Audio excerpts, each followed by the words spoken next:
ഇത് നമ്മുടെ ബ്രദർ എന്ന് പറഞ്ഞ ഒരു ഇങ്ക് ടാങ്ക് ആയിട്ടുള്ള ഒരു പിങ്ക് പ്രിൻ്ററാണ്. നമുക്ക് ബഡ്ജറ്റ് റേഞ്ചിൽ ഒരു 11,000 15,000 താഴെ വരുന്ന ഒരു ബെസ്റ്റ് പ്രിൻ്റർ എന്ന് വേണമെങ്കിൽ പറയാം. നമുക്കിത് 2 കളേഴ്സിൽ അവൈലബിൾ ആണ്, ബ്ലാക്കിലും വൈറ്റിലും അവൈലബിൾ ആണ്. നമ്മൾ ആക്ച്വലി ഇതിന് അൺബോക്സിങ് കാര്യങ്ങളൊന്നും കാണിക്കുന്നില്ല, ജസ്റ്റ് നമ്മൾ യൂസ് ചെയ്ത് തുടങ്ങിയിട്ടുണ്ടായിരുന്നു. നമ്മളിത് കഴിഞ്ഞ് വേറൊരു കാനോണ്ടി നമ്മൾ ഇടുന്നുണ്ട്. അപ്പോൾ ബഡ്ജറ്റ് റേഞ്ചിൽ 15,000 റേഞ്ചിൽ വരുന്ന ബെസ്റ്റ് പ്രിൻ്റേഴ്സ് നമുക്ക് എന്തായാലും നോക്കാം. ഇത് നമുക്ക് ഓൾ ഇൻ വൺ ആണ്, മൾട്ടി പ്രിൻ്ററാണ്. അതായത് നമുക്ക് പ്രിൻ്റ്, സ്കാന്, കോപ്പി എല്ലാം നമുക്ക് ചെയ്യാൻ പറ്റും. അപ്പോൾ എല്ലാ തരത്തിലും നമുക്ക് യൂസ് ചെയ്യണം. പിന്നെ ഇങ്ക് ടാങ്കാണ്, അതുകൊണ്ട് തന്നെ നമുക്ക് ഭയങ്കര എക്കോണമിക്കലായിട്ട് നമുക്ക് പ്രിൻറ്റിങ്ങും കാര്യങ്ങളൊക്കെ നടക്കാം. പ്രത്യേകിച്ച് നമുക്ക് അത്യാവശ്യം ഡെയിലി യൂസും സംഭവങ്ങളൊക്കെ ഉണ്ടെങ്കിൽ നല്ലൊരു പരിപാടി ആയിരിക്കും കേട്ടോ.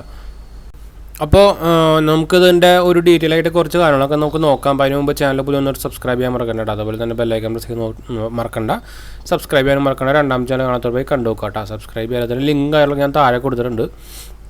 അപ്പോൾ ഇതിൻ്റെ താഴെ വരുന്നതാണ് നമുക്ക് നമ്മുടെ എന്താ പറയുക പേപ്പേഴ്സ് ലോഡ് ചെയ്യാനുള്ള പ്ലേസ്. ഇതാണ് നമുക്ക് പ്ലേസ്. നമുക്ക് പേപ്പേഴ്സ് അതിൽ ലോഡ് ചെയ്ത് വയ്ക്കാം.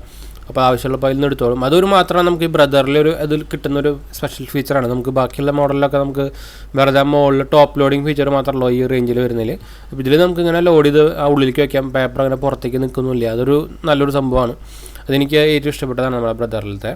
ഇപ്പോൾ ബ്രദറിൽ നിങ്ങൾക്ക് പറയുമ്പോൾ ബ്രദറിൻ്റെ ബ്രാൻഡ് എന്ന് പറയുമ്പോൾ ജപ്പാനീസ് ബ്രാൻഡാണ്. നമുക്കിത് ഓൺലൈൻ മോഡൽസാണ് ഇതൊക്കെ കേട്ടോ. നമുക്കിപ്പോൾ ഷോപ്പിൽ പോയിട്ട് വാങ്ങിക്കാൻ കിട്ടില്ല. അപ്പോൾ ഞാൻ ഫ്ലിപ്കാർട്ട് ലിങ്ക് എന്തായാലും നമ്മുടെ ഡിസ്ക്രിപ്ഷനിൽ ഇടുന്നുണ്ട്, താല്പര്യമുള്ളത് നോക്കാം. ഇതാണ് നമ്മുടെ അതിൻ്റെ ഇങ്ക് വരുന്നത്. ബ്രദറിൻ്റെ തന്നെ ലിങ്കാണ്, BT5000 എന്ന് പറഞ്ഞ ലിങ്കാണ്. നമുക്ക് 3 കളർ ഇങ്കും അതുപോലെ തന്നെ ഒരു ബ്ലാക്ക് ഇങ്കും നമുക്ക് ഈ ബോട്ടിൽ തന്നെ നമുക്ക് കിട്ടുന്നുണ്ട്, ബോക്സിൽ തന്നെ. അതുപോലെ തന്നെ അത് വൈറ്റ്, ഞാൻ നേരത്തെ പറഞ്ഞ പോലെ തന്നെ വൈറ്റ് കളറിലും ബ്ലാക്ക് കളേഴ്സിലും അവൈലബിൾ ഉണ്ട് ഈ മോഡൽ. ബ്ലാക്കിന് ചെറുതായിട്ട് ഒരു റേറ്റ് ഡിഫറൻസ് ഉണ്ട്. അപ്പോൾ ഇതിന് നമ്മുടെ എന്താ പറയുക ഇങ്കിന് നമുക്കൊരു ബോട്ടിലിന് ഒരു 500 ആ റേഞ്ചൊക്കെ പ്രൈസ് വരും കേട്ടോ. ഇത് നമ്മുടെ ബ്ലാക്ക് ഇങ്കാണ്, BT D60 എന്ന് പറഞ്ഞൊരു മോഡലാണ്. അപ്പോൾ ഇതിൻ്റെ സംഭവങ്ങളൊക്കെ നിങ്ങൾക്ക് ഇപ്പോൾ കാണുന്നുണ്ടായിരിക്കും. അപ്പോൾ ഏത് മോഡൽ ഇങ്കാണ് യൂസ് ചെയ്യുന്നതെന്നാണ് നമുക്ക് നോക്കേണ്ടത്. അപ്പോൾ യൂസ് ചെയ്യുമ്പോൾ അത് നോക്കിയിട്ട് കറക്റ്റ് അതിൻ്റെ നെയിം നോക്കി യൂസ് ചെയ്യാൻ മറക്കണ്ട. ഇത് നമ്മുടെ യെല്ലോ ആണ്. അപ്പോൾ ഇത് നമുക്കിവിടെ ഇങ്ക് ടാങ്ക് നിങ്ങൾക്ക് സൈഡിൽ കാണാം. നമുക്കതിൽ ഇത് ഒഴിച്ചു കൊടുക്കണം ആദ്യം. അപ്പോൾ ഞാൻ അൺബോക്സിങ് സംഭവങ്ങളൊന്നും കാണിച്ചിട്ടുണ്ടായിരുന്നില്ലേ. ഞാൻ ആക്ച്വലി എൻ്റെ കസിൻ വാങ്ങിച്ചായിരുന്നു സംഭവം. അപ്പോൾ അവന് ഉപയോഗിച്ച് തുടങ്ങിയിട്ടുണ്ടായിരുന്നു. അപ്പോൾ ഞാൻ ആക്ച്വലി ഇതിൻ്റെ ഒരു കാനോൺ മോഡൽ ഞാൻ ആക്ച്വലി വീട്ടിലേക്ക് ഓർഡർ ചെയ്തിട്ടുണ്ട്. അപ്പോൾ അത് നമുക്ക് അൺബോക്സിങ് ഫുൾ ഡീറ്റെയിൽസ് കാണിച്ചു തരാം. ഓൾമോസ്റ്റ് എല്ലാത്തിനും സെയിം സംഭവം തന്നെയാണ്. ഇതാണ് നമ്മുടെ ബാക്കിൽ നമ്മൾ ലോഡ് ചെയ്യുന്ന പോർഷൻ. ഇതാണ് നോർമലി ഈ പ്ലേസിലാണ് നോർമലി ബാക്കിയെല്ലാ മോഡലിലും ഉണ്ടാവുക. പക്ഷേ ബ്രദറിന് നമുക്ക് ഞാൻ നേരത്തെ കാണിച്ചിരുന്ന പോലെ താഴെയും വരുന്നുണ്ടെന്ന് മാത്രം. പിന്നെ ബാക്കിൽ നമുക്ക് ഓപ്പൺ ചെയ്യാൻ പറ്റും. അവിടെ നമുക്ക് ഈ പേപ്പറൊക്കെ സ്റ്റക്കായി കഴിഞ്ഞാൽ നമുക്ക് ഈ സാധനം തുറന്നിട്ട് നമുക്ക് എടുക്കാം. അതൊരു പ്ലസ് തന്നെയാണ് നമ്മുടെ ബ്രദർ മോഡലിൽ. പക്ഷേ എനിക്ക് വൈറ്റ് അത്രയ്ക്ക് അങ്ങോട്ട് പിടുത്തല്ല. എന്ന് വെച്ചാൽ വൈറ്റ് ഭയങ്കരമായിട്ട് ചളിയാവും. അതുപോലത്തെ ഒരു നെഗറ്റീവ് ഉള്ളൂ. പിന്നെ നമുക്ക് കുറച്ച് സ്വിച്ചുകളും കാര്യങ്ങളൊക്കെ കാണാം. ജസ്റ്റ് ഞാൻ എന്തായാലും നമുക്ക് കമ്പ്യൂട്ടറിൽ കുത്തിയിട്ട് നമുക്കിത് പ്രിൻ്റ് എടുത്ത് കാണിച്ചു തരാം കേട്ടോ. അപ്പോൾ ഞാൻ ജസ്റ്റ് നമുക്കൊന്ന് ഫോട്ടോ കോപ്പി എടുത്ത് നോക്കി നോക്കാം. ഇപ്പോൾ ഫെഡറൽ ബാങ്കിൻ്റെ ഒരു ആപ്ലിക്കേഷൻ നമുക്ക് എന്തായാലും ഫോട്ടോ കോപ്പി എടുത്ത് നോക്കാം. അപ്പോൾ അവിടെ നമ്മൾ പവർ ഓൺ ചെയ്തിട്ടുണ്ട്. അപ്പോൾ അവിടെ ഇൻഡിക്കേഷൻ ഉണ്ട്. ഇതുമേ എന്താ പറയുക സ്ക്രീൻസും കാര്യങ്ങളൊന്നും ഇല്ല കേട്ടോ. അതൊരു നെഗറ്റീവാണ്. ഒരു കോൾ എന്ന് വേണമെങ്കിൽ പറയാം. നമുക്ക് കളർ പ്രിൻ്റ് എടുക്കണമെങ്കിൽ പച്ച അമർത്തുക, ബ്ലാക്ക് വേണമെങ്കിൽ അതിൻ്റെ മുകളത്തെ മോണോ അമർത്തുക കേട്ടോ. ഇത് നമുക്ക് ഫോട്ടോ കോപ്പി എന്ന് വേണമെങ്കിൽ പറയാം. കോപ്പി അല്ലെങ്കിൽ പറയാം നമുക്ക് നോർമൽ ഫോട്ടോ കോപ്പിയുടെ സംഭവം പോലെ തന്നെയാണ്. അപ്പോൾ നമ്മൾ അമർത്തിയിട്ടുണ്ട്. അപ്പോൾ നമുക്ക് ഒരു അത്യാവശ്യം ഈ റേഞ്ചിലുള്ള എല്ലാ മോഡൽസിനും അത്യാവശ്യം ഒരു 11 ppm വരെയൊക്കെ നമുക്ക് സ്പീഡും കാര്യങ്ങളൊക്കെ കിട്ടുള്ളൂ കേട്ടോ. എന്നുവെച്ചാൽ ഭയങ്കര നിങ്ങൾ സ്പീഡ് നോക്കണ്ട. പ്രത്യേകിച്ച് കളർ പ്രിൻ്റ് ആകുമ്പോൾ അത്യാവശ്യം സ്ലോ തന്നെയായിരിക്കും. നിങ്ങൾക്ക് പിന്നെ അത്യാവശ്യം സ്പീഡും കാര്യങ്ങളൊക്കെ വേണമെങ്കിൽ എന്തായാലും നിങ്ങൾക്ക് 20 രൂപയുടെ മുകളിൽ നോക്കേണ്ടി വരും. നമ്മളെന്തായാലും 20 രൂപയുടെ മുകളിലും ബെസ്റ്റ് 20 രൂപയുടെ മുകളിലുള്ള പ്രിൻ്ററും അതുപോലെ തന്നെ ഈ റേഞ്ചിലുള്ള പ്രിൻ്ററിൻ്റെ ലിങ്ക് ഞാൻ താഴെ ഇടുന്നുണ്ട്. അപ്പോൾ താല്പര്യമുള്ളവർക്ക് ഡയറക്റ്റ് കയറി വാങ്ങിക്കാം കേട്ടോ. ആമസോണിലേക്കാണ് നമ്മളിത് വാങ്ങിച്ചത്, ആമസോണിൽ തന്നെയാണ്. അപ്പോൾ ഇതാണ് നമ്മുടെ ഫോട്ടോ കോപ്പി വന്നിരിക്കുന്നത്, കളർ ഫോട്ടോ കോപ്പി വന്നിരിക്കുന്നത്. കുഴപ്പമില്ലാത്ത ക്വാളിറ്റി കാര്യങ്ങളൊക്കെ ഉണ്ട്. പിന്നെ എൻ്റെ ഈ പേപ്പർ ജസ്റ്റ് ഒരു നല്ല ക്വാളിറ്റി പേപ്പറല്ല. അതുകൊണ്ടാണ് ചെറിയൊരു ക്വാളിറ്റി ഡിഗ്രഡേഷൻ നിങ്ങൾക്ക് ഇതിൽ തോന്നുന്നത് കേട്ടോ. അപ്പോൾ മറ്റേ പേപ്പറും ഈ പേപ്പറും വെച്ച് നോക്കുമ്പോൾ ക്വാളിറ്റി ഡിഗ്രഡേഷൻ തോന്നുന്നത് ആ പേപ്പറിൻ്റെ ക്വാളിറ്റി കാരണമാണ്. അപ്പോൾ നല്ല ക്വാളിറ്റി A4 സൈസ് പേപ്പർ വെച്ചാൽ നിങ്ങൾക്ക് നല്ല ഡിഫറൻസ് കാണാൻ പറ്റും കേട്ടോ. അപ്പോൾ നമുക്കൊരു കോൾ വരുന്നുണ്ട്.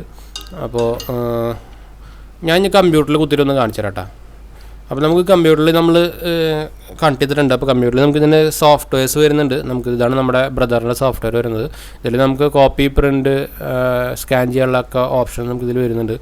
നമുക്ക് നോർമൽ പോലെ തന്നെ നമ്മുടെ ഇത് വൈഫൈ ഇല്ലാത്ത മോഡലാണ്. വൈഫൈ ഉള്ള മോഡൽ എന്ന് പറയുമ്പോൾ ഇത് എന്താ പറയുക 220D എന്ന് പറഞ്ഞൊരു മോഡലാണ്. അപ്പോൾ വൈഫൈ വേണമെങ്കിൽ നിങ്ങൾക്ക് 420 മോഡൽ വാങ്ങിക്കേണ്ടി വരും. ഒരു 2000 എക്സ്ട്രാ കൊടുക്കേണ്ടി വരും വൈഫൈന്.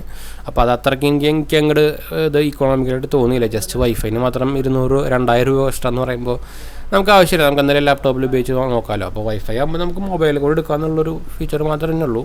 വേറെ എക്സ്ട്രാ സംഭവങ്ങളൊന്നുമില്ല. ബാക്കിയെല്ലാം സെയിം തന്നെയാണ് കേട്ടോ. ഇതിൽ നമുക്ക് ID കാർഡ് എടുക്കാനുള്ള വേറൊരു പോർഷൻ വരുന്നുണ്ട്. നമുക്ക് അവിടെ ID കാർഡ് വെച്ച് കൊടുത്താൽ കറക്റ്റ് നമ്മുടെ എന്താ പറയുക പ്രിൻ്റ് എടുക്കുമ്പോൾ കറക്റ്റ് ആ പൊസിഷനിൽ വരും. നിങ്ങൾക്ക് അവിടെ ഇൻഡിക്കേഷൻ കാണാനൊക്കെ വെച്ചേക്കുന്നത് കാണാം. ജസ്റ്റ് ഞാനൊരു യൂനോൻ്റെ അതൊരു ഇത് വെച്ച് നോക്കിയതാട്ടാ. അപ്പോൾ നമുക്കിതൊന്ന് പ്രിൻ്റ് എടുത്ത് നോക്കി നോക്കാം. അപ്പോൾ ഞാൻ നമ്മുടെ കമ്പ്യൂട്ടറിൽ കയറിയിട്ട് പ്രിൻ്റ് കൊടുക്കുകയാണ്. അപ്പോൾ നിങ്ങൾക്ക് ഇവിടെ കാണുന്നുണ്ടായിരിക്കും നമ്മുടെ സോഫ്റ്റ്വെയറാണത്, ബ്രദറിൻ്റെ സോഫ്റ്റ്വെയറാണ് ഇത്. നമ്മളിത് ഈ അസൂസിൻ്റെ ലാപ്ടോപ്പ് നമ്മുടെ വീഡിയോ നമ്മൾ മുമ്പ് ഇട്ടിട്ടുണ്ട് കേട്ടോ. നമ്മുടെ ഒരു ബഡ്ജറ്റ് റേഞ്ചിൽ 30ൻ്റെ താഴെയൊക്കെ നോക്കുന്നവർക്ക് എടുക്കാൻ പറ്റുന്ന ഒരു ലാപ്ടോപ്പാണ് അസൂസിൻ്റെ. അപ്പോൾ ഇത് ആ പ്രിൻറ്റിങ് ഞാൻ കൊടുത്തിട്ടുണ്ട്. സ്കാൻ ചെയ്തിട്ട് ഓട്ടോമാറ്റിക് പ്രിൻ്റ് ആവുന്ന പരിപാടിയാണ്. ഇപ്പോൾ നമ്മൾ സ്കാൻ കാണിച്ചാൽ ആദ്യം ഞാൻ ഇതിൽ പറഞ്ഞല്ലോ ഇത് ബഡ്ജറ്റ് റേഞ്ചിലൊരു മോഡലായതുകൊണ്ട് തന്നെ നിങ്ങൾ സ്പീഡ് ഭയങ്കര ഹൈ സ്പീഡ് സംഭവങ്ങളൊന്നും വിചാരിക്കരുത്. അത്യാവശ്യം സ്പീഡ് അല്ല ഒരു ആവറേജ് സ്പീഡൊക്കെ ഉള്ളൂ. അപ്പോൾ ഇതിപ്പോൾ ഈ ബ്രദറിൻ്റെ മാത്രമല്ല ഈ റേഞ്ചിൽ ഏത് ബ്രാൻഡ് വാങ്ങിച്ചാലും ഈ സ്പീഡ് തന്നെ കിട്ടുള്ളൂ കേട്ടോ. അപ്പോൾ നിങ്ങൾ സ്പീഡ് ഭയങ്കര ഹൈ ക്വാളിറ്റി സ്പീഡ് കാണാനൊക്കെ വേണമെങ്കിൽ നിങ്ങൾ നമ്മുടെ ബഡ്ജറ്റും കൂടേണ്ട ഒരു നല്ല കിട്ടുള്ളൂ. അപ്പോൾ നമുക്ക് സ്കാനിങ് റിപ്പോർട്ട് സ്കാൻ ചെയ്തിട്ടുള്ള സംഭവങ്ങൾ കിട്ടിയിട്ടുണ്ട് കേട്ടോ. അപ്പോൾ ഇത് നമുക്ക് വേണമെങ്കിൽ ഡയറക്റ്റ് സ്കാൻ എടുക്കാം, ഡയറക്റ്റ് അല്ലെങ്കിൽ പ്രിൻ്റ് എടുക്കാം. ഇതൊക്കെ നമുക്ക് നമ്മുടെ ലാപ്ടോപ്പിലും ചെയ്യാം, അല്ലെങ്കിൽ നമുക്ക് ഫോട്ടോ കോപ്പി നമ്മൾ നേരത്തെ കണ്ട പോലെ അതിലും ചെയ്യാൻ പറ്റും. അപ്പോൾ എന്തായാലും പ്രിൻ്റ് എടുക്കണമെങ്കിൽ നിങ്ങൾക്ക് എന്തായാലും വേറെ സോഫ്റ്റ്വെയർസിൻ്റെ ഹെൽപ്പ് വേണം. പിന്നെ നമുക്ക് ഒരു എക്സ്ട്രാ കുറേ സോഫ്റ്റ്വെയർസ് കാര്യങ്ങളൊക്കെ ഉണ്ട്. നിങ്ങൾക്ക് ഫ്രീ പ്രിൻ്റ് ഉണ്ട്, കലണ്ടേഴ്സ് അങ്ങനത്തെ കുറേ മോഡൽസ് പ്രിൻ്റ് എടുക്കാനുള്ള എക്സ്ട്രാ സോഫ്റ്റ്വെയർസൊക്കെ ഉണ്ട്. ഇത് നമുക്ക് കാനോണിലും HP-യിലും എല്ലാത്തിലും അവൈലബിൾ ആണ് അങ്ങനെ എക്സ്ട്രാ സോഫ്റ്റ്വെയർസും കാര്യങ്ങളൊക്കെ. ഇതാണ് വരെ മൾട്ടിപ്പിൾ സോഫ്റ്റ്വെയർസ് വരുന്നത്. ഒരു 3 സോഫ്റ്റ്വെയർസ് നമുക്ക് വരുന്നുണ്ട്, ഫർദർ യൂട്ടിലിറ്റീസ് എന്നൊക്കെ പറഞ്ഞിട്ട്. അപ്പോൾ ഇതാണ് സംഭവം കേട്ടോ. അപ്പോൾ എന്തായാലും നമുക്ക് വീഡിയോ വൈൻഡപ്പ് ചെയ്യാം. വീഡിയോ ഇഷ്ടപ്പെട്ടവർ ലൈക്ക് ചെയ്യാനും ഷെയർ ചെയ്യാനും സബ്സ്ക്രൈബ് ചെയ്യാനും മറക്കണ്ട, ചാനൽ സപ്പോർട്ട് ചെയ്യാൻ മറക്കണ്ട. അപ്പോൾ ഇനി അടുത്ത പോലെ കാണാം. ബൈ.